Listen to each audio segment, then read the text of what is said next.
వరంగల్ జిల్లా నర్సంపేట పట్టణంలోని MLA camp కార్యాలయంలో 77వ స్వాతంత్ర్య దినోత్సవాన్ని పురస్కరించుకుని నర్సంపేట ఎమ్మెల్యే పెద్ది సుదర్శన్ రెడ్డి జాతీయ జెండాని ఎగురవేశారు।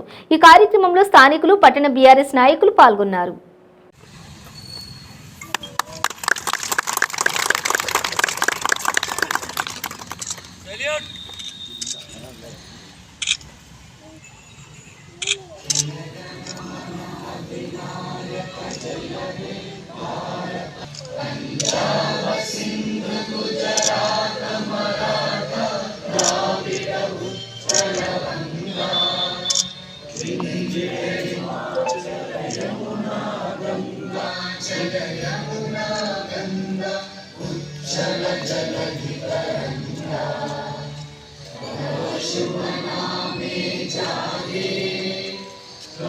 शुभ आशीष मांगे गाये तब जय गाथा जन गण मन जय हे।